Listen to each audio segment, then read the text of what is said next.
Hello dear students, myself Rajpal. आप सभी का स्वागत है मेरे YouTube channel physics with Rajpal में। डियर स्टूडेंट्स, आज हम लोग क्लास 12 की फिजिक्स स्टार्ट करने जा रहे हैं। क्लास 12 की फिजिक्स में 10 यूनिट हमारे पास पूरे हैं। उन 10 यूनिट्स में से हम फर्स्ट यूनिट पढ़ने जा रहे हैं, उसका नाम है इलेक्ट्रोस्टैटिक्स। इलेक्ट्रोस्टैटिक्स पढ़ाने से पहले मैं आप सभी को यह बताना चाहता हूं पहले कि इलेक्ट्रोस्टैटिक्स का नाम कहां से आया, ये कहां से हमारे पास ये वर्ड आया इलेक्ट्रोस्टैटिक्स। सबसे पहले मैं आप सभी को थोड़ा सा बेसिक फिजिक्स के बारे में बताना चाहता हूं।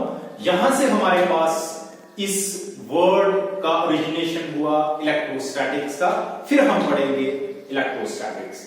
सबसे पहले हमारे पास हम पढ़ने क्या जा रहे हैं, फिजिक्स सब्जेक्ट पढ़ने जा रहे हैं।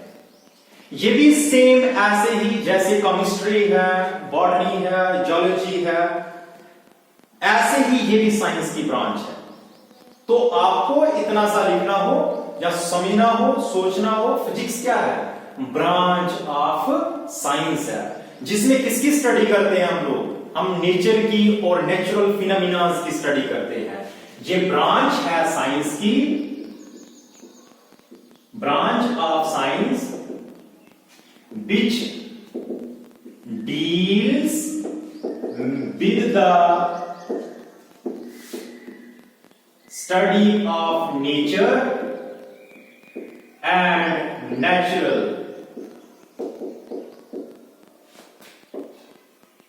phenomena। ध्यान दीजिएगा, नेचर की स्टडी करते हैं हम लोग फिजिक्स में। तो जब बात करते हैं हम नेचर की, ध्यान दीजिए, लॉजिकली समझना आज आप लोग नेचर क्या है। नेचर हमारे इर्द गिर्द जो हम लोग देखते हैं, दिस इज नेचर, हमारा पूरा ब्रह्मांड, आवर यूनिवर्स। जो हमारा यूनिवर्स है, ब्रह्मांड है, जिसको नेचर बोल रहे हैं हम लोग, ये हमारे इर्द गिर्द बोर्ड है, ये रूम है। ये कभी भी आप बात करें नेचर की, याद रखना है made up of two things. Mainly दो ही चीजों से बने नेचर। एक आ गई रेडिएशंस और दूसरा आ गया पार्टिकल। ध्यान से देखिए, बहुत जरूरी है हमारे लिए इनको समझना, पता होना चाहिए आप लोगों को। नेचर किसकी बनी है, रेडिएशन और पार्टिकल की। बहुत सारे कैंडिडेट्स होते हैं, उनको पता होता है फिजिक्स क्या है, ब्रांच ऑफ साइंस है, स्टडी करते हैं हम नेचर की, नेचुरल फिनोमिनास की, लेकिन थोड़ा बहुत ध्यान रखना है।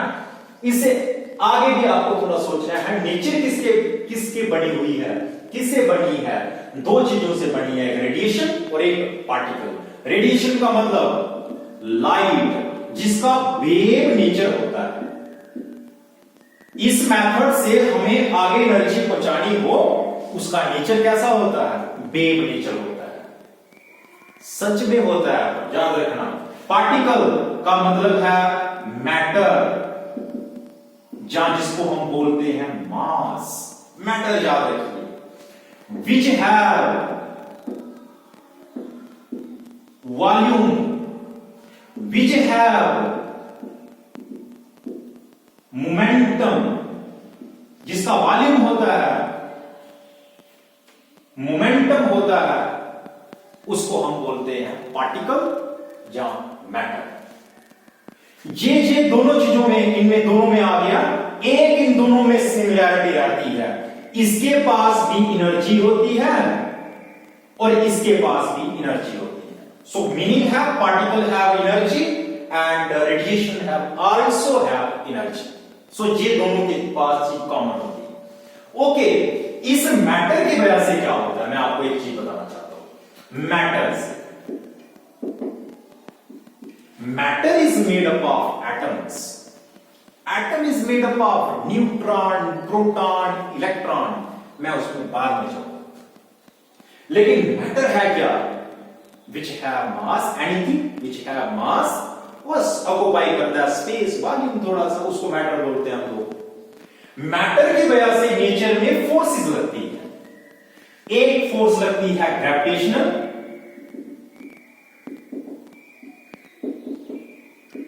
ग्रेविटेशनल फोर्स, और दूसरी फोर्स हमारे पास, ऐसे तो 4 फोर्सेस है नेचर में, लेकिन दूसरी फोर्स हमारे पास है इलेक्ट्रोस्टैटिक्स फोर्स।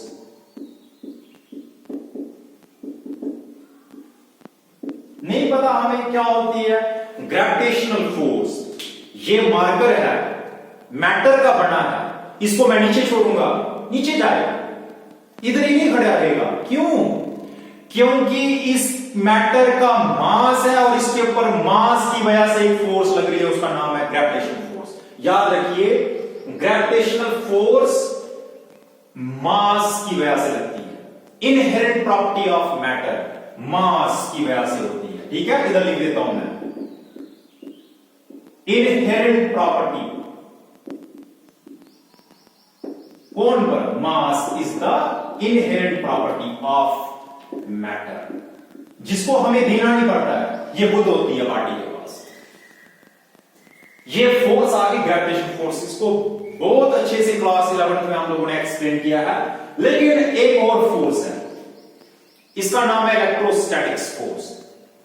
ग्रेविटेशनल फोर्स जो होती है, ये नेचर की सबसे वीकेस्ट फोर्स होती है, वीक फोर्स है, लेकिन रेंज इसकी सबसे लॉन्गेस्ट है। याद रखना, इतना सा कंसेप्ट है ये, याद रखिए। Gravitational force is the weakest force in nature and longest force in nature. ये इसकी रेंज जो है सबसे लॉन्गेस्ट होती है।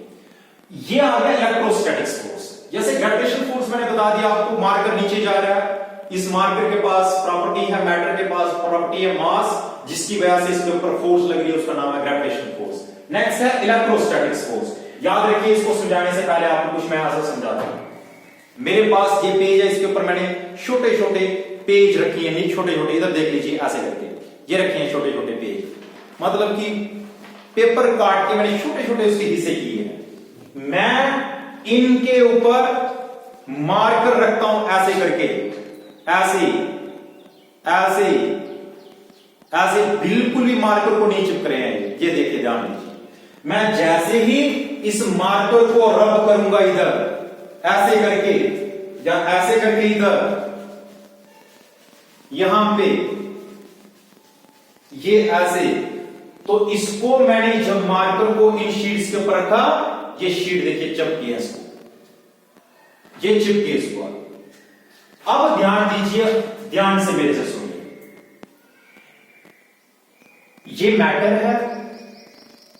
पहले मैंने जब इसको रब नहीं किया था, तब ये शीट्स को अपनी तरफ अट्रैक्ट नहीं कर रहा था। अब इसने शीट को अपनी तरफ अट्रैक्ट किया, इसका मतलब है इसके ऊपर एक ऐसी प्रॉपर्टी आ गई है जो इन शीट्स को अट्रैक्ट कर रही है अपनी तरफ। जो प्रॉपर्टी हमें देनी पड़ी, इस प्रॉपर्टी को बोलते हैं चार्ज। ये चार्ज कैसा है? ये चार्ज इस तरफ से आप इसको अट्रैक्ट नहीं करना था, इसने जिस तरह जहां से आपने इसको रब किया वहां से इसने अट्रैक्ट करना था। चार्ज पर किसमें है? रेस्ट में। इसको हम बोलते हैं इलेक्ट्रोस्टैटिक्स। तो आप सभी का यूनिट स्टार्ट होता है 12th क्लास का फर्स्ट, उसका नाम है इलेक्ट्रोस्टैटिक्स। ये लिख रहा हूं मैं यहां पे, इलेक्ट्रो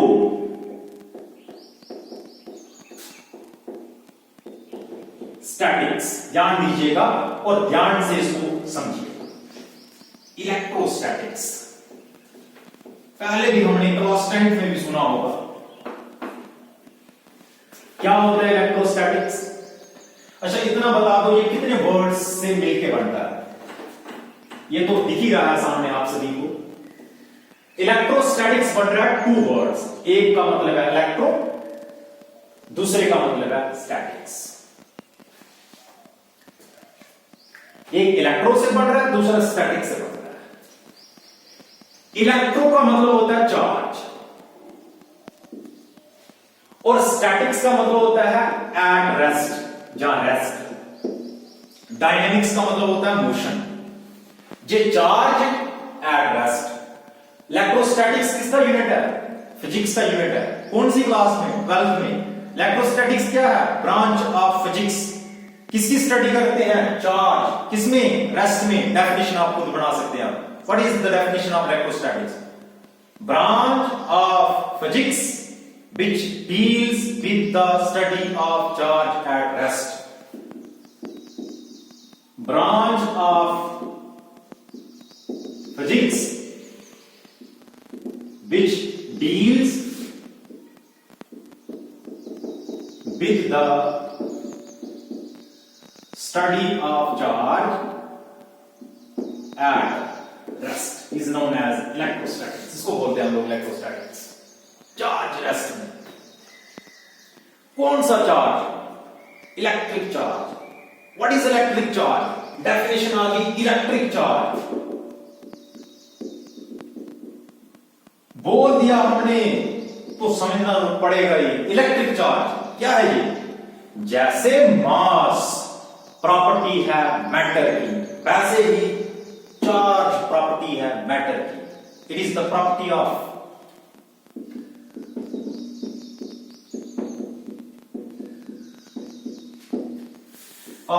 मैटर ड्यू टू या with which, property of matter due to which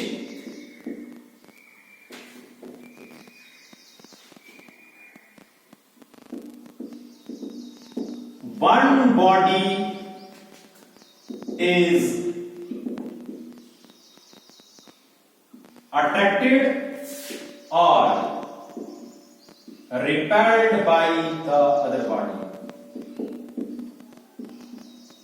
इसको हम बोलते हैं electric charge. What is electric charge? Property of matter. याद रखना आप लोगों ने, बहुत सिंपल है हमारे लिए इलेक्ट्रिक चार्ज समझना। ओके, जैसे मास मैटर की इनहेरेंट प्रॉपर्टी होती है, फिर से मैं बोल रहा हूं इनहेरेंट प्रॉपर्टी, जिसको देना नहीं पड़ता है, जो खुद होती है, ऐसे ही चार्ज भी मैटर की एक प्रॉपर्टी है जिसको हमें कभी कभी देना पड़ता है। इस प्रॉपर्टी को हम बोलते हैं चार्ज। मैंने इसको रब किया था, इस बॉडी के ऊपर क्या आया था? चार्ज। इस मैटर के ऊपर एक ऐसी प्रॉपर्टी आ गई थी जो दूसरी बॉडी को अट्रैक्ट कर रही थी या रिपेल करती है। ऐसी प्रॉपर्टी को बोलते हैं हम लोग चार्ज। ठीक है, क्लियर आप सभी को इलेक्ट्रिक चार्ज। अब मैं आपको एक चीज बताता हूं, जब कभी भी चार्ज की लेन देन की बात होती है ना, उस टाइम पे हमारे पास एक वर्ड आता है, उसका नाम है स्पार्क। स्पार्क फेमस वर्ड है फिजिक्स में, स्टार्टिंग में मजा आता है इसको पढ़ने में, बात करने में। देखिए हम कभी कभी क्या करते हैं, छोटे होते थे जब, आप ही करते होंगे, चेयर पे बैठना, पांव अपने नीचे नहीं रखना हवा में, प्लास्टिक की चेयर के ऊपर, और टॉवल से हम लोग एक क्या करते थे, पीछे उसको मारते थे ऐसे करके। उसके बाद जब थोड़ी देर के बाद हाथ लगाते दूसरे को, तो उससे करंट आते थे, स्पार्क आता था। वो स्पार्क चार्ज के लेन देन से आता है। जब एक बॉडी चार्ज है दूसरी बॉडी में चार्ज ट्रांसफर होगा, उसे स्पार्क आ जाता है। विंटर्स में हम लोग अपनी स्वेटर खोलते थे, उससे चिंगारियां निकलती है, वो स्पार्क है। तो ध्यान रखिए, चार्ज का जब लेन देन होता है उससे स्पार्क आता है। स्पार्क चार्ज के लेन देन से आता है। स्पार्क आया कहां से, ओरिजिनेट कहां से हुआ? जे ग्रीक लैंग्वेज में इसको हम बोलते हैं इलेक्ट्रॉन। ELECTRON, electron. मीनिंग होता है इलेक्ट्रिक चार्ज। ध्यान दीजिएगा, मतलब क्या होता है इसका? Electric charge. इस वर्ड से आता है इलेक्ट्रॉन। अब ये स्पार्क कैसे आता है? जब एक बॉडी को दूसरी बॉडी के ऊपर हम रब करते हैं। याद रखना, इलेक्ट्रिक चार्ज हमेशा रबिंग से आता है, जब एक बॉडी को हम दूसरी बॉडी के ऊपर रब करते हैं। जब स्पार्क आता है, उस स्पार्क की वजह से जो इलेक्ट्रिसिटी प्रोड्यूस होती है उसको बोलते हैं फ्रिक्शनल इलेक्ट्रिसिटी। बहुत इंपॉर्टेंट टॉपिक आ गया एक और आपके पास, फ्रिक्शनल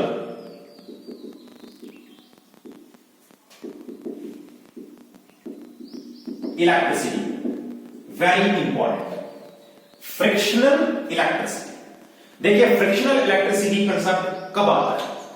मैंने ये मार्कर रब किया था शीट्स चपके, पहले मैं आपको एक कंसेप्ट बता दूं फिजिक्स में, ये जो शीट इसको चिपके हैं इनको फिजिक्स में हम बोलते हैं इलेक्ट्रोस्टैटिक स्प्रिंग। यहां पे लिख देता हूं मैं, बहुत इंपॉर्टेंट है ये, इलेक्ट्रोस्टैटिक स्प्रिंग। मैं पहले फ्रिक्शनल इलेक्ट्रिसिटी से पहले आपको इलेक्ट्रोस्टैटिक स्प्रिंग ही समझा देता हूं। इलेक्ट्रोस्टैटिक स्प्रिंग का मतलब होता है चिपकना। जब एक बॉडी को दूसरी बॉडी के ऊपर हम रब करते हैं उसे इलेक्ट्रोस्टैटिक स्प्रिंग पैदा होता है, मतलब उससे इलेक्ट्रिसिटी, फ्रिक्शनल इलेक्ट्रिसिटी पैदा होती है जहां एक बॉडी दूसरी बॉडी की तरफ अट्रैक्ट होती है।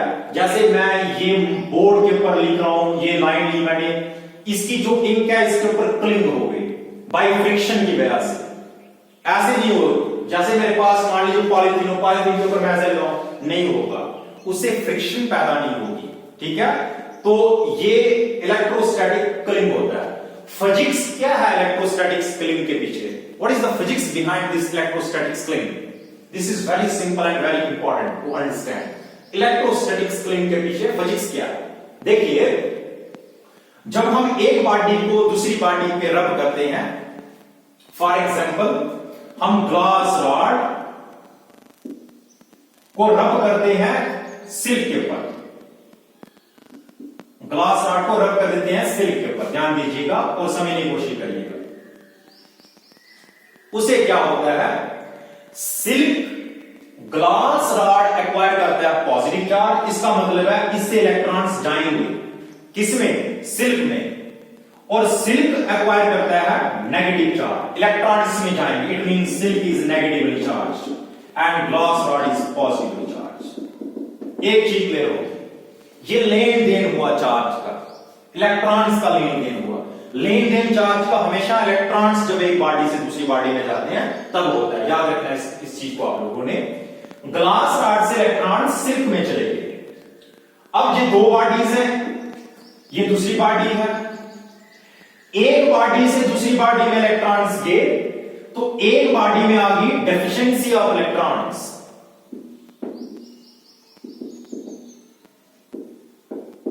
डेफिशिएंसी ऑफ इलेक्ट्रॉन्स, दूसरी बॉडी में हो गए एक्सेस ऑफ इलेक्ट्रॉन। ध्यान रखिए, जिस बॉडी के पास इलेक्ट्रॉन्स की कमी हो जाए तो कमी क्यों होगी, क्योंकि उसने अपने इलेक्ट्रॉन दूसरी बॉडी को दे दिए होंगे, उस बॉडी के ऊपर आता है पॉजिटिव चार्ज। और जो बॉडी इलेक्ट्रॉन्स एक्वायर करती है, जिस बॉडी के ऊपर इलेक्ट्रॉन्स ज्यादा जाते हैं रबिंग से, वो बॉडी एक्वायर करती है नेगेटिव चार्ज। ये है फिजिक्स बिहाइंड रबिंग। हमें स्टार्टिंग में पता ही नहीं था कि दो तरह के चार्जेस हैं, there are two sign of charge, दो तरह के चार्जेस हैं, पॉजिटिव और नेगेटिव। दो साइंटिस्ट थे, उनका नाम है ड्यूफे एंड बेंजामिन फ्रैंकलिन। याद रखना, वेरी इंपॉर्टेंट, हमें कभी कभी ऑब्जेक्टिव आता है, कॉम्पिटिटिव एग्जाम में भी आता है, हमें 12th क्लास के पेपरों में भी आता है। Name the scientist who gave algebraic sign to the charges and shows charges are of two types. नाम है उनका ड्यूफे एंड बेंजामिन फ्रैंकलिन। उन्होंने हमें बताया चार्जेस आर टू टाइप्स। हमें पहले पता नहीं था चार्जेस दो तरह के, बिल्कुल पता नहीं था। पता नहीं था तो कैसे पता चला? एक एक्सपेरिमेंट है, उसका भी नाम आप नोट कर सकते हैं, उसका नाम है gold leaf electroscope. Gold leaf electroscope एक एक्सपेरिमेंट था जिससे हमें पता चला था कि दो तरह के चार्जेस हैं, जो सेम चार्जेस हैं वो रिपेल करते हैं और जो अपोजिट चार्जेस हैं वो अट्रैक्ट करते हैं। सो फ्रिक्शनल इलेक्ट्रिसिटी क्या है? Electricity produced by friction, bye rubbing. जो मैंने आपको इलेक्ट्रोस्टैटिक क्लिंग में बताया, फिजिक्स बिहाइंड दिस, उसी को हम फ्रिक्शनल इलेक्ट्रिसिटी बोलते हैं। ये जो फिजिक्स बिहाइंड था, हमारे पास कंसेप्ट था, ये फ्रिक्शनल इलेक्ट्रिसिटी का कंसेप्ट है। फ्रिक्शनल इलेक्ट्रिसिटी, जब एक बॉडी को दूसरी बॉडी पे हम क्या करते हैं, रब करते हैं। Electricity produced by friction. इसका दूसरा नाम है or statics electricity. Statics electricity भी हम इसको बोलते हैं। क्लियर आप सभी को? समझ होनी चाहिए सभी को, ठीक है? ओके, जैसे मैंने आप सभी को बताया, ग्लास रॉड को रब करेंगे सिल्क के साथ, ग्लास रॉड एक्वायर करता है पॉजिटिव चार्ज, सिल्क एक्वायर करता है नेगेटिव चार्ज। याद रखना है जी आपको, आप लोगों को ये बिल्कुल पता होना चाहिए, क्योंकि इसके ऊपर भी कभी ना कभी एक क्वेश्चन आया होता है। ऐसी दूसरी एग्जांपल हमारे पास है एबोनाइट रॉड। एबोनाइट रॉड को जब हम फ्योर पे करते हैं, FUR फ्योर पे करते हैं, उसको रब करते हैं, एबोनाइट रॉड एक्वायर करता है नेगेटिव चार्ज और फ्योर एक्वायर करता है पॉजिटिव चार्ज। बहुत सिंपल है ये भी और बहुत इंपॉर्टेंट है, याद रखिए। ओके, क्लियर हो गया जहां तक आप लोगों को। अब फ्रिक्शनल इलेक्ट्रिसिटी के बाद मैंने आप सभी को बताया कि दो तरह के चार्जेस हमारे पास आते हैं। ओके, अब हम लोग थोड़ी चार्जेस के बारे में थोड़ा सा रिवाइज करते हैं। इसको इलेक्ट्रिक चार्ज क्या है, what is electric charge? Electric charge है क्या? आपने पढ़ा कि प्रॉपर्टी है जी इसकी, मैटर की। क्या करती है? एक बॉडी दूसरी बॉडी को जहां अट्रैक्ट करती है, जहां रिपेल करती है, ऐसी प्रॉपर्टी ऑफ मैटर को बोलते हैं इलेक्ट्रिक चार्ज। इनहेरेंट है लेकिन हमें इसको देना पड़ता है। मास इनहेरेंट प्रॉपर्टी है मैटर की, इसको देना नहीं पड़ता है। जैसे मास है प्रॉपर्टी ऑफ मैटर, ऐसे ही चार्ज है प्रॉपर्टी ऑफ मैटर। कभी भी याद रखना, पूछेगा what is electric charge? Property of matter due to which one body attracted और रिपेल्ड, जब वन बॉडी इज अट्रैक्ट और रिपेल्ड बाय अदर बॉडी। ठीक है, ओके। अब हम थोड़ा डिस्कस करेंगे प्रॉपर्टीज ऑफ चार्ज के बारे में। चार्ज की प्रॉपर्टीज बहुत इंपॉर्टेंट हमारे लिए, प्रॉपर्टीज ऑफ चार्ज पढ़ना। चार्ज की प्रॉपर्टीज में पहले आपको बात करूं आपसे, जहां जैसे हमारे पास मान लीजिए मार्कर है, मार्कर के ऊपर मास नहीं होता, मास नहीं होता तो इसके ऊपर चार्ज होना था क्या? नहीं होना था। पहली प्रॉपर्टी बन जाती है charge can not exist without mass. बिना मास के चार्ज एग्जिस्ट नहीं करता। एक प्रॉपर्टी याद रखना है इसको आप लोगों ने, पहली प्रॉपर्टी है charge can not exist without mass. दूसरी, हमारे पास चार्ज, जैसे मान लीजिए ये मार्कर है मेरे पास, मैं इस मार्कर को ऐसे रब करने से मैंने चार्ज किया, इसको मैं ऐसे घुमा देता हूं, ऐसे करके इस तरह से घुमाता हूं, तो क्या इसके चार्ज पे कोई फर्क पड़ेगा? Charge can not depends upon the speed of the body. Independent रहता है किसे? स्पीड ऑफ द बॉडी से। Does not depends upon the speed of the body. Charge does not depends upon speed of the body. Okay, number next, charge plays an important role in electricity.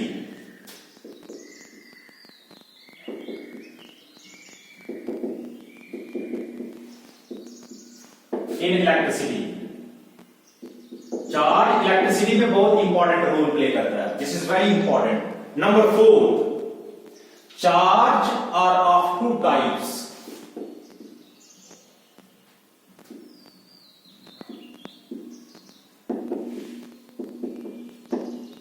दो तरह का होता है, positive और negative. Like charges क्या करते हैं? Like charges repel करते हैं और अनलाइक चार्जेस अट्रैक्ट करते हैं। ये फिफ्थ प्रॉपर्टी आप बना सकते हैं। Like charges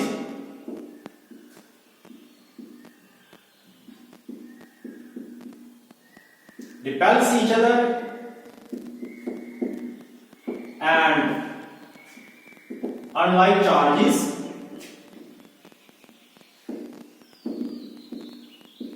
attracts each other. Number 6 property, charge is a scalar quantity.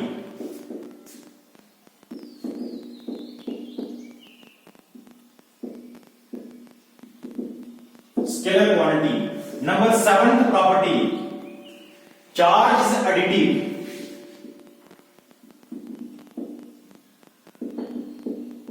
Additive, इसको हम ऐड कर सकते हैं, जैसे कि 3 coulomb plus 5 coulomb equal to 8 coulomb, 3 coulomb minus 2 coulomb equal to 1 coulomb, ऐसे करके इसको हम ऐड कर सकते हैं।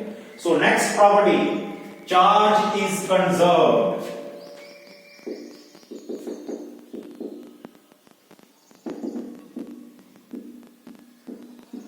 Conserved. Next property 9th, charge is quantized.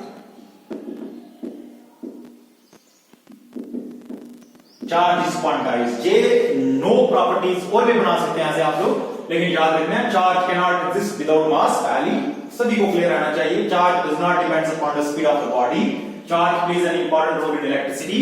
Charge are 2 types, positive negative. Like charge से रिपेल करते हैं और लाइक चार्ज से अट्रैक्ट करते हैं। Charge is scalar quantity, charge is additive, charge is quantized and charge is conserved. ये 2 ऐसी important properties हैं जिन पे न्यूमेरिकल बहुत इंपॉर्टेंट है, तो इनको हमें सेपरेट एक्सप्लेन करना बहुत जरूरी है। So let us start. हम लोग पढ़ते हैं इनको पहले, conservation of charge and quantization of charge. So first of all conservation of charge. आप सभी को मैं समझाऊं कंजर्वेशन ऑफ चार्ज। कहने का मतलब है law of conservation of charge. Conservation of charge, ध्यान दीजिएगा सारे। जैसे कि आप पढ़ते हैं conservation of momentum, conservation of momentum. जैसे आप पढ़ते हैं कंजर्वेशन ऑफ मास, वैसे ही हमारे पास है कंजर्वेशन ऑफ चार्ज। देखिए इस पूरे यूनिवर्स का चार्ज कंजर्व है। एक कंसेप्ट याद रखिए ना आप एग्जाम के लिए, net charge of this universe is 0। इस पूरे ब्रह्मांड का नेट चार्ज जो है वो 0 है। बोलते हैं the algebraic sum of positive and negative charges is remains constant. कभी चेंज नहीं होता वो। एल्जेब्रिक सम उनका सभी का सेम रहेगा। जब हम लोग चार्ज को क्रिएट करते हैं या डिस्ट्रॉय करते हैं, ध्यान रखिए चार्ज क्रिएट और डिस्ट्रॉयड इक्वल पेयर्स में होगा।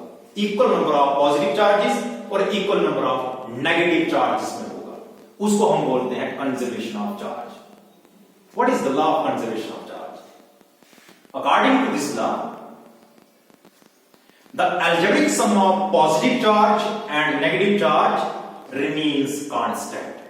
ध्यान दीजिए, जब कभी भी हम लोग किसी एक पार्टी को दूसरी पार्टी के ऊपर रब करते हैं, उस रबिंग से हमारे पास क्या होता है, जो चार्ज आता है वो हमारे पास हमेशा क्या रहता है, कांस्टेंट रहता है। कंजर्वेशन ऑफ चार्ज लिखना हो आप लिख सकते हैं, algebraic sum of positive and negative charges charge remains constant। For example मेरे पास एक आयन है H ion, gives rise to H positive plus electron E negative. देखिए इसका नेट चार्ज जो है 0 है। ये आयन है, दिस इज पॉजिटिव आयन, ये पॉजिटिव आयन है और ये नेगेटिव आयन है। इनको देखिए, इनका भी नेट चार्ज 0 और इसका भी नेट चार्ज 0। कहने का मतलब है इस यूनिवर्स में चार्ज आप क्रिएट करेंगे, चार्ज आप डिस्ट्रॉय करेंगे, वो इक्वल पेयर्स में होगा। इसी को हम बोलते हैं conservation of charge. Charge conserve रहता है हमेशा। ना आप इस यूनिवर्स में चार्ज क्रिएट कर सकते हैं, ना आप डिस्ट्रॉय कर सकते हैं। You can only transfer it from one body to another if दो इलेक्ट्रॉन्स एक बॉडी से दूसरी बॉडी में ट्रांसफर हो रहे हैं, so they leaves behind equal number of holes in another body. याद रखिए, यही हमारे पास कंसेप्ट है कंजर्वेशन ऑफ चार्ज का। अगले लेक्चर में इसको मैं और भी एलैबोरेट करूंगा। Okay, next we have quantization of charge. This is very important concept, quantization of charge. Okay, quantization of charge, numerical आते हैं इसके।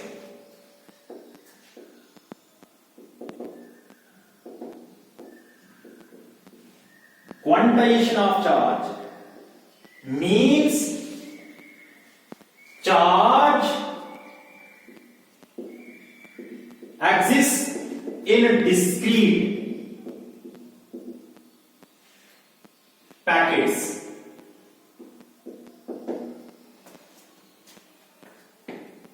डिस्क्रीट पैकेट्स में चार्ज एग्जिस्ट करता है। कोई समझ नहीं आ हमें ये क्या बोला, हम लोगों ने क्या लिखा। ध्यान दीजिएगा, मैं आपको एक चीज बताता हूं। मैंने एक बॉडी को दूसरी बॉडी से रख दिया, होगा क्या? ध्यान दीजिए, इलेक्ट्रॉन्स ट्रांसफर होंगे।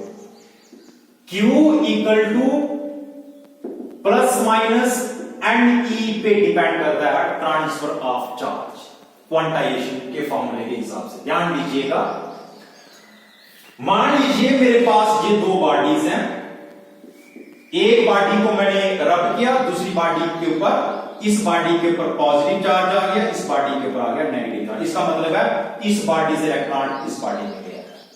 ओके, अब इसके ऊपर एक इलेक्ट्रॉन ट्रांसफर हो गया, चार्ज कितना होगा? ये जो है ये इंटीजर है, इसको हम बोलते हैं इंटीग्रल मल्टीपल ऑफ दिस ई। ध्यान दीजिएगा, हमारे पास क्वांटाइजेशन ऑफ फॉर्मूले से इफ n इक्वल टू 1, मान लीजिए एक इलेक्ट्रॉन एक बॉडी से ट्रांसफर हुआ दूसरी बॉडी में, तो चार्ज कितना होगा? 1 plus minus 1 into 1.6 into 10 raise power minus 19 coulomb. इस E की वैल्यू जो होती है चार्ज ऑफ इलेक्ट्रॉन, वो होता है 1.6 into 10 raise power minus 19 coulomb. So Q equal to 1.6 into 10 raise power minus 19 coulomb, plus minus ले लीजिए ऐसे। ये किसके लिए आया? n इक्वल टू 1 के लिए। इफ n इक्वल टू 2, तो Q कितना आ जाएगा? Plus minus 2 multiply 1.6 into 10 raise power minus 19 coulomb. तो कर लीजिए Q equal to plus minus 3.2 into 10 raise power minus 19 coulomb. ये 2, यह है n इक्वल टू 2 के लिए। देखिए, मान लीजिए एक इलेक्ट्रॉन ट्रांसफर नहीं हुआ, तो बॉडी के ऊपर चार्ज आएगा। जब n इक्वल टू 0 होगा तो Q इक्वल टू 0 हो जाएगा। तो एक इलेक्ट्रॉन ट्रांसफर होगा तो इतना चार्ज, दूसरा इलेक्ट्रॉन, दो इलेक्ट्रॉन ट्रांसफर होंगे तो इतना चार्ज होगा। मिनिमम चार्ज होता है 1.6 into 10 raise power minus 19 coulomb. This is the minimum charge. Objective आता है कभी कभी, मिनिमम चार्ज की value 1.6 into 10 raise power minus 19 coulomb. इससे छोटा चार्ज होता ही नहीं बॉडी के ऊपर। इससे ज्यादा charge 3.2 into 10 raise power minus 19 coulomb, मतलब 1.6 into 10 raise power minus 19 coulomb और 3.2 into 10 raise power minus 19 coulomb के बीच में कोई चार्ज नहीं होता है। Charge exist in discrete packets but not in continuous form. Discrete packets में एग्जिस्ट करता है पर कंटिन्यूअस फॉर्म में नहीं होता। मतलब 1.7 इंटू 10 रेज़ पावर माइनस 19 कोई वैल्यू नहीं होती, 1.8 भी नहीं होती, 2 भी नहीं होती, 2.1 भी नहीं होती, 2.3 भी नहीं होती, 3 भी नहीं होती, 3.1 भी नहीं होती, 3.2 होती है into 10 raise power minus 19 coulomb. ये हमारे पास पैकेट्स डिस्क्रीट पैकेट्स में होते हैं, इसको हम बोलते हैं क्वांटाइजेशन ऑफ चार्ज। सिर्फ मैंने समझाया आपको, इलैबोरेट मैं नेक्स्ट लेक्चर में करूंगा। What is the meaning of conservation of charge and what is the meaning of quantization of charge, what is the physics behind this conservation of charge and quantization of charge, ये मैं आपको आने वाले lecture में बताऊंगा। लेकिन quantization of charge का एक बहुत इंपॉर्टेंट रूल है, चार्ज को चेक करना। क्या ये कोई आपको वैल्यू दे दे चार्ज की, आपको बोलेगी चेक करो ये चार्ज पॉसिबल है या नहीं, आप इस फॉर्मूले से बहुत अच्छे से समझ चेक कर सकते हैं। मान लीजिए मैं बोलूं check whether 1.6 into 10 raised to minus 19 coulomb charge possible, क्या ये पॉसिबल है? इतना सा चार्ज ये चेक करना मैं कर सकता हूं। देखिए कैसे चेक कर सकते हैं, using Q equal to n E, quantization का फॉर्मूला लगाइए, एंड इक्वल टू जब n E equal to Q और n equal to Q upon E, so which implies हमारे पास बन जाएगा एंड इक्वल टू Q आपको दिया है कितना 1.6 into 10 raised to minus 19 coulomb upon E का चार्ज आप जानते हैं कितना होता है 1.6 into 10 raised to minus 19 coulomb, ये और ये कैंसिल, एंड इक्वल टू बॉन्ड, कहने का मतलब है एंड इक्वल टू बॉन्ड की वजह से ये चार्ज आता है। कोई आपको पूछे कि चेक करो ये चार्ज पॉसिबल है या नहीं, आपको एंड निकालना है, यदि वो इंटीजर में आए 1 2 3 4 5 6 7 इंटीजर में आए that much of charge is possible, यदि ये पॉइंट्स में आए so that much of charge is not possible. मान लीजिएगा हमारे पास ऐसे आ जाए, आपको पूछ ले 1.7 into 10 raised to minus 19 coulomb charge check करो पॉसिबल है जाए, तो Q equal to n E equal to Q, n equal to Q upon E, n equal to 1.7 into 10 raised to minus 19 coulomb upon E की value 1.6 into 10 raised to minus 19 coulomb, ये और ये cancel, 1.7 upon 1.6 ये होता है 1.02 something के बराबर। This much of charge is not possible because this is not an integer, ये फ्रैक्शन में आ रहा है, सो ये चार्ज पॉसिबल नहीं है, याद रखना आप लोगों को। ऐसे ही मान लीजिए मैं आपको बोलूं कि चेक करो 3.2 into 10 raised to minus 19 coulomb charge possible है या नहीं, तो आप क्या चेक करेंगे Q equal to n E equal to Q, और एंड इक्वल टू आ जाएगा आपके पास Q upon E, n equal to Q की वैल्यू 1 आपको दी है यहां पे 3.2 into 10 raised to minus 19 coulomb upon 1.6 into 10 raised to minus 19, ये cancel, 3.2 upon 1.6 n equal to 32 upon 1.6 multiply 10 upon 10, ये कैंसिल, 16 2 32 एंड इक्वल टू 2 के लिए आ रहा है ये, it means integer have this much of charge is possible, so charge can exist only in discrete packets but not in continuous form. This is known as quantization of charge. छोटी छोटी definition बताई मैंने आपको, properties बताई basically. मैं next lecture में दो properties को एक्सप्लेन करूंगा, वो है क्वांटाइजेशन ऑफ चार्ज और कंजर्वेशन ऑफ चार्ज, और उसके बाद हम एक चार्ज की प्रॉपर्टीज खत्म कर देंगे, फिर चले जाएंगे एक से ज्यादा चार्जेस में। सो उम्मीद करता हूं, होप करते हैं कि आप लोगों को ये अच्छे से समझ आया होगा। Thanks for watching my YouTube channel physics with Rajpal. मिलते हैं नेक्स्ट लेक्चर के लिए, थैंक यू।